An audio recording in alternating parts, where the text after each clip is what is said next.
Hello friends, मैं चंदन राज। तो आज जो मैं बात करने वाला हूं जूनोसिस का लेक्चर 3 है, जिसके बारे में हम बात करेंगे कि जूनोसिस में मैंने आपको बताया था कि जूनोसिस डिजीज कहते किसको है। आपको याद होगा, नहीं याद है? चलिए मैं एक बार रिव्यू करवाऊंगा। तो आज जो मैं जूनोसिस डिजीज में हम बात करेंगे किसके बारे में, वो मलेरिया डिजीज के बारे में बात करेंगे। जैसे पीछे में डेंगू फीवर, रेबीज, इन दोनों को बारे में बात कर चुके हैं। तो आज मैं एक बार ओवरव्यू करके मैं बताता हूं जूनोसिस डिजीज होता क्या।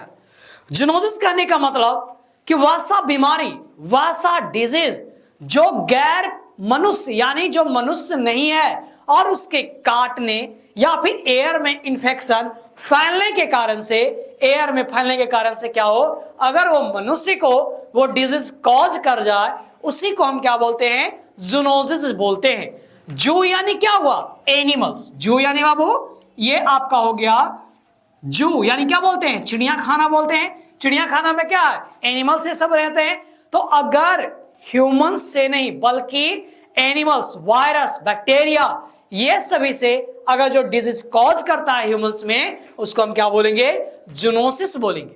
जैसे रेबीज, अगर डॉग का बाइट करता है तो उसके सलाइवा जो लार होते हैं उससे क्या होता है, उसमें रेबीज आपको क्या होता है, रेबीज डिजीज कॉज करता है। डेंगू, जब आपको मच्छर जब वो काटते हैं तो क्या होता है, वो आपको डेंगू कॉज करते हैं, जो कि मैंने पीछे के लेक्चर में बताए थे। और कमेंट करके बताइएगा कि डेंगू कौन से मॉस्किटोज को काटने के कारण से होता है। ओके, जरूर बताइएगा, क्योंकि जो कमेंट करेंगे मैं उनका नाम नेक्स्ट लेक्चर में जरूर लूंगा। ओके, तो आज जो हम बात करेंगे बेसिकली मलेरिया के बारे में कि मलेरिया होता क्या है। तो ये भी मॉस्किटोज को काटने के कारण से होता है, जो कि एनाफिलस मॉस्किटोज है, जिसे काटने के कारण से होते हैं। बेसिकली यह एक पैरासाइट है जो कि इसके 4 होते हैं। जैसे मैं अभी बताऊंगा कि क्या होता है, Plasmodium vivax, Plasmodium ovule, Plasmodium. इस तरह से ये आपका जो प्लाज्मोडियम है, जो मैं वर्ड बोल रहा हूं, ये क्या है, उसका जीनस है। क्या है बाबू, जीनस है। तो चलिए बिना देर के स्टार्ट करते हैं मलेरिया के बारे में, और आपको यहीं से कंसेप्ट क्लियर होगा कि मलेरिया और डेंगू में क्या डिफरेंस है। ओके, तो सबसे पहले हमारे चैनल को सब्सक्राइब कर ले, बेल आइकन को ऑन कर ले, और चलिए हमारे साथ में जुड़े रहिए। आज लेक्चर 3 है जूनोसिस डिजीज का, तो इसके बारे में बात करेंगे। तो वही मैंने आपको बताया हूं कि जूनोसिस होता क्या है।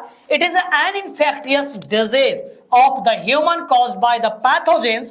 पैथोजेंस में क्या आ जाएंगे, बैक्टीरिया, वायरस, पैरासाइट, ये सभी पैथोजेंस कहलाते हैं। पैथोजेंस कहने का मतलब जिससे डिजीज कॉज होता है उसी को क्या बोलते हैं, पैथोजेंस बोलते हैं। ओके, तो उसके कारण से नॉन ह्यूमन वर्टिब्रेट, जिसमें वर्टिब्राई प्रेजेंट हो वो तो ह्यूमन है, जिसमें वर्टिब्राई प्रेजेंट नहीं हो तो वो से अगर डिजीज ह्यूमन में कॉज हो जाता है, इसी चीज को क्या बोलते हैं, जूनोसिस डिजीज के नाम से जानते हैं। अब हम यहां बात कर रहे थे मलेरिया डिजीज के बारे में। मलेरिया यह एक इंफेक्टियस डिजीज है जो कि पैरासाइटिक प्रोटोजोआ, जो कि जीनस क्या है बाबू, आपके प्लाज्मोडियम विवेक्स के कारण से अलग अलग प्रजाति होते हैं, 4 होते हैं बेसिकली। अगर फर्स्ट बोला जाए तो क्या होता है बाबू, प्लाज्मोडियम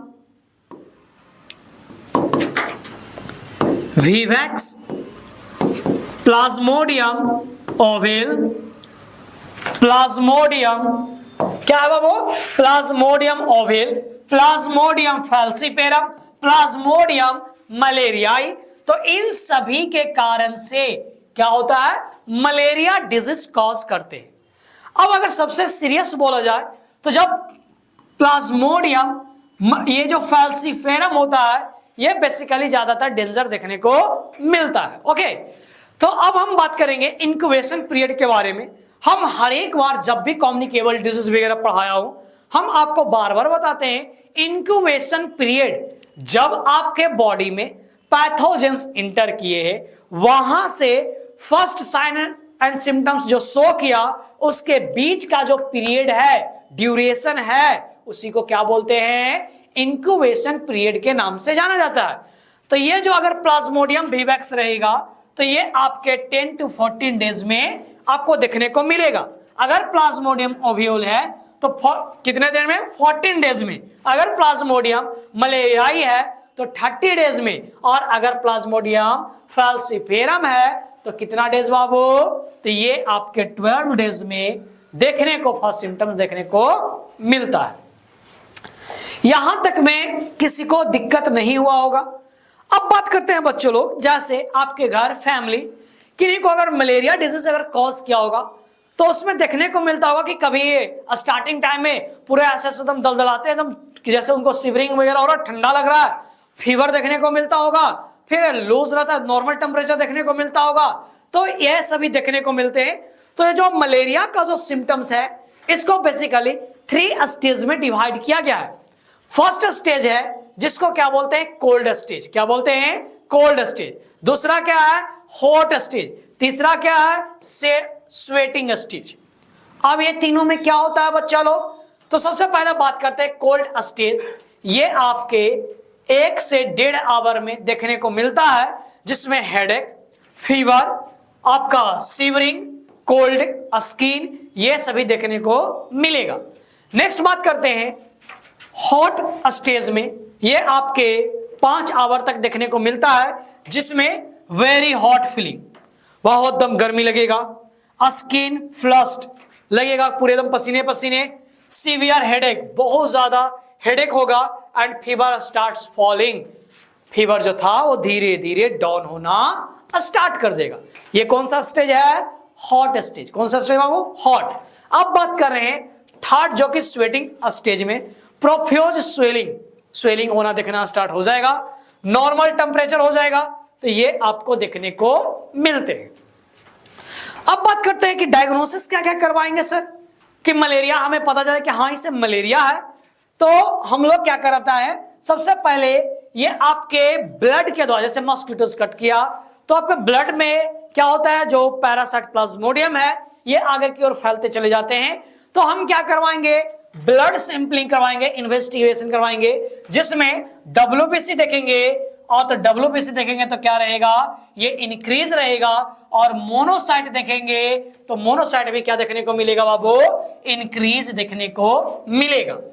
मलेरिया पैरासाइट देखेंगे RBC में कितना प्रेजेंट है, और कहीं स्प्लीनोमेगैली तो नहीं ना हो गया है। स्प्लीनोमेगैली कहने का मतलब कि स्प्लीन का साइज इनलार्ज हो जाना, इसी को क्या बोलते हैं, स्प्लीनोमेगैली के नाम से जानते हैं। तो उसके लिए क्या करवाएंगे, अल्ट्रासाउंड करवाएंगे, और यहां से SGPT और SGO2 देखेंगे। ये क्या है, SGPT और SGO2, तो ये आपका लीवर फंक्शन टेस्ट है, तो ये जरूर से जरूर करवाएंगे, और बाकी साइन एंड सिम्टम्स देखेंगे कि कैसा है। ओके, बात करते हैं मैनेजमेंट के बारे में। तो सबसे पहला क्या हुआ है, मलेरिया कॉज किया है, तो उसके लिए क्या कर देंगे, एंटी मलेरिया ड्रग्स उनको प्रोवाइड करेंगे। क्या क्या बाबू एंटी मलेरिया ड्रग्स, क्लोरोक्यूनिन सबसे पहले याद करने का ट्रिक, पहले क्यूनिन, फिर उसके बाद क्लोरोक्यूनिन, उसके बाद एमेंडोक्यूनिन, फिर क्या है बाबू, उसके बाद प्राइमिक्यूनिन, और लास्टली इज द प्राइमरी मेथामाइन। तो ये आपके याद करने का, और बाकी अदर ड्रग्स भी दिए जाते हैं, तो वो उसके साइन एंड सिम्टम्स पे दिए जाते हैं। जैसे फीवर है तो एंटीपायरेटिक एंटीबायोटिक्स देते हैं, जैसे आपका क्लिंडामाइसिन हो गया, टेट्रासाइक्लिन हो गया, डैप्सोन, ये सभी अदर मेडिकेशन हम लोग देते हैं।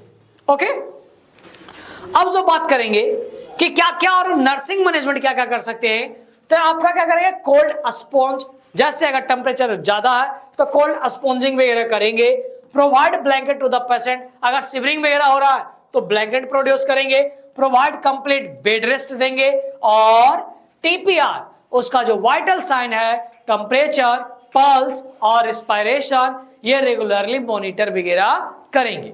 अब बात करते हैं प्रिवेंशन के बारे में, तो उनको क्या कहेंगे बाबू, आउटसाइड वगैरह नहीं जाने देंगे, ठीक ना। जैसे एक दूसरे, ताकि क्या होगा, एक दूसरे के फैलने के चांसेस है। मॉस्किटोज उनको काटेगा तो कहीं उनको भी काट सकता है, तो अगर सेम मॉस्किटोज बाइट करके अदर पर्सन को करेगा तो क्या होगा, उनको भी चांसेस रहेंगे। तो इनको नेट यूज करने बोलेंगे, प्रॉपरली वे में क्लॉथिंग वगैरह करवाएंगे, नेट बेड यूज करवाएंगे। तो इन सभी अगर चीज हम करेंगे तो क्या हो जाएगा बच्चा, प्रिवेंशन होगा मलेरिया से।